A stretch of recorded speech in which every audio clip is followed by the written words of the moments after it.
Welcome to Aftermath's Gold Challenge Mode Guide. I'm Marza, and this is Mogu'shan Palace. So, I would rank Mogu'shan Palace somewhere in the middle to low end of difficulty. The DPS requirements are not particularly high, and the survivability issues are not very bad.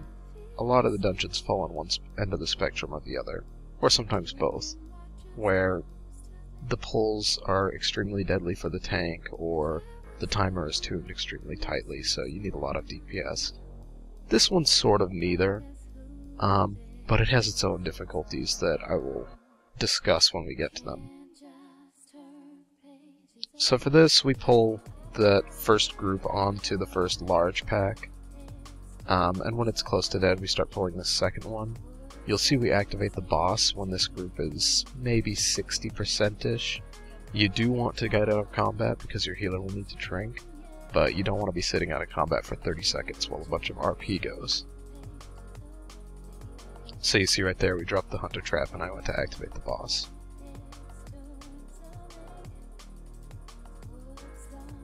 The whirlwind that I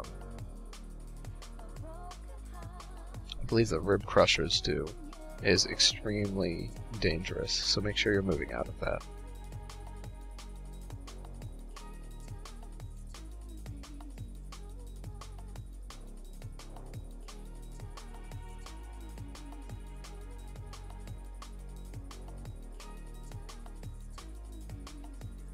For this particular mini-boss, one thing I would note is that the dog pounces on people and stuns them. You cannot taunt him while he's pounced, but when he is first aggroing on people and switching targets, you can taunt him back to you, and it will remain for the duration of the taunt.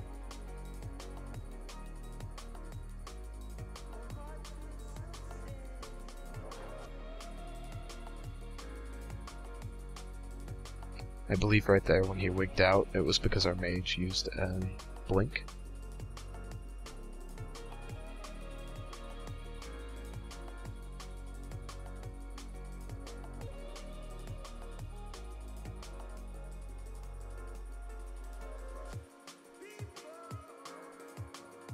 For the second mini-boss, I recommend not interrupting his casts unless your tank actually asks you to. The vengeance that they get from it will be helpful, and although it hits hard, that's about the only thing that he does.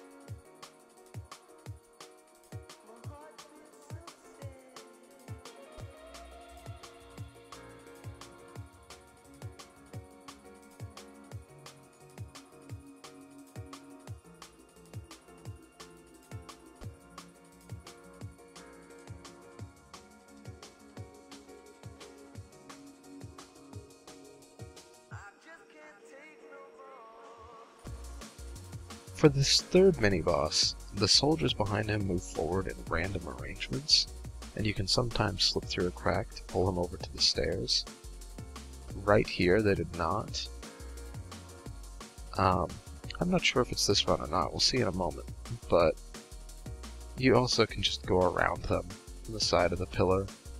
It saves you a few seconds to be over by the stairs before he dies, but you don't want to move him until after he casts this first conflagrate.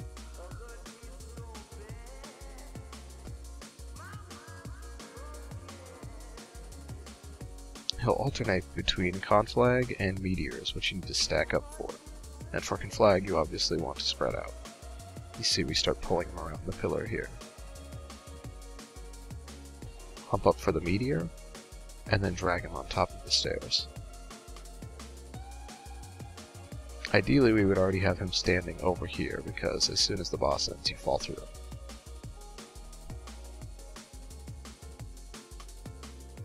It's important not to use a potion on the previous boss because we're going to use an invisibility potion right here, and this is actually the trickiest section of the dungeon. We have our mage aggroing the scout up ahead. You can't get too close, you have to stay about as far back as I am right now, or everyone in the group will get an extended combat. This combat that I'm in right now will drop quickly. The mage will not leave combat, so he has to use his actual mage invisibility. And you notice we use the 18-second potions, because up here you're going to run up to a ledge, and you need to jump over the ledge before your invisibility ends. With a greater invisibility potion you have about 3 tries, Right there I got it on the first try, but we wiped more times to the jump than anything else in this instance. It is a fairly difficult jump as far as WoW jumps are concerned. You pretty much have to hit it at the apex of your height. If you stand next to it, jump, and then move, you should make it, but again, you only have about 2, maybe 3 tries to get it right. For this boss, we CC the Oracle and the Hexer on the sides and burn down the Ironhide, because he will put damage reduction on everybody else. So we take care of him first.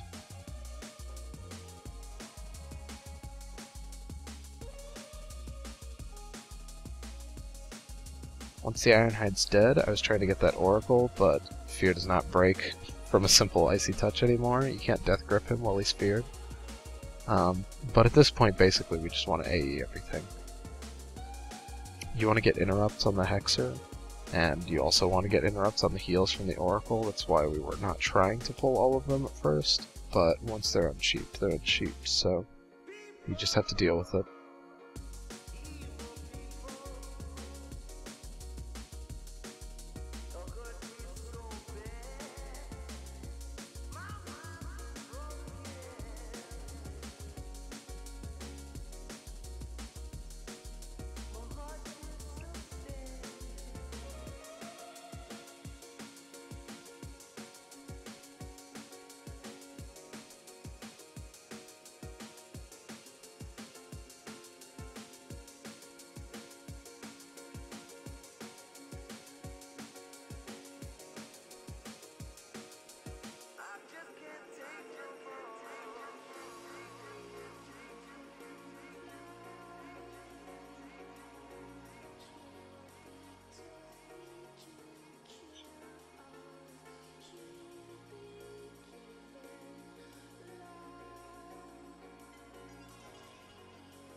These two mobs we typically CC and skip.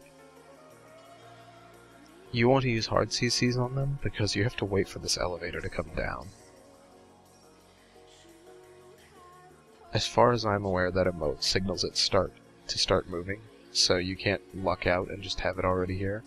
It's only on the ground for about a second, make sure you jump onto it.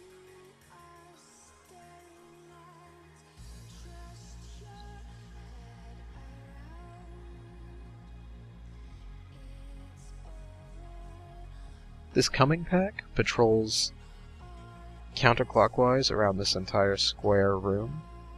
You can actually luck out and not have to pull it sometimes, but it's not worth waiting for them to pass by in order to skip it either.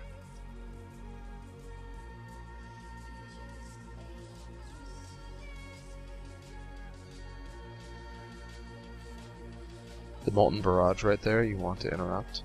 It does a lot of damage.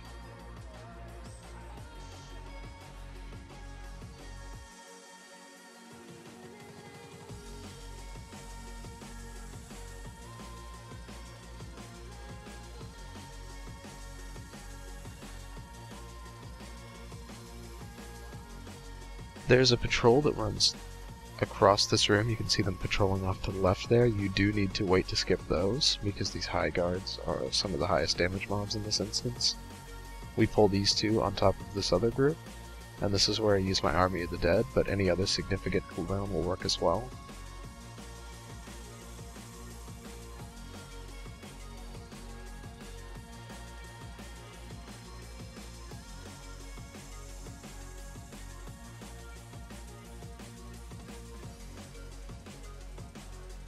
Ideally, I would be channeling the army during a stun, so that I'm not getting hit.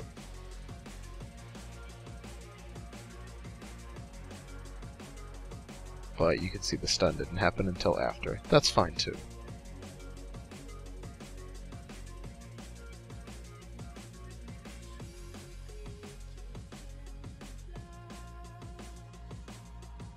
If you're extremely crunched on time, you can skip the previous pack and simply fight the boss and his dogs in one of the corners of the wall. But if you've ever fought this boss, you can probably see why you would not want to do that if you have the option not to. And if you haven't fought this boss, you'll see why in a minute.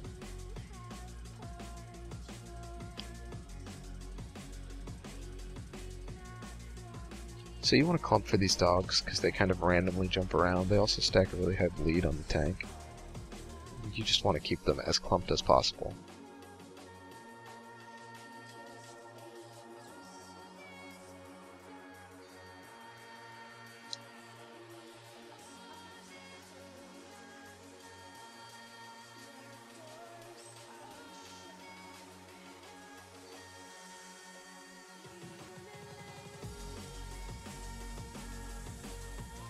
The boss himself doesn't actually do anything new on challenge mode. At least, if he does, it was so insignificant that we never noticed it. So it's basically the same as before. You're avoiding axes, avoiding fire circles on the floor, avoiding spitting arrows, and avoiding crossbow traps. Just generally avoiding a lot of things.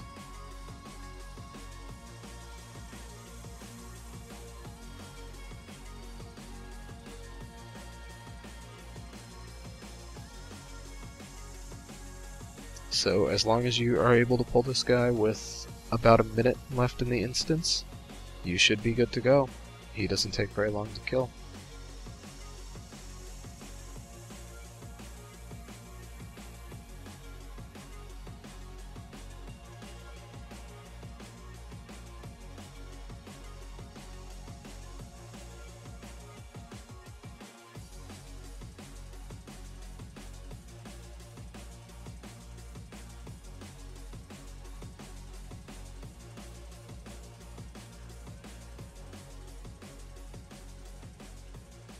I hope you found this guide helpful, so subscribe, check out our website, and visit me on Twitch. Thanks.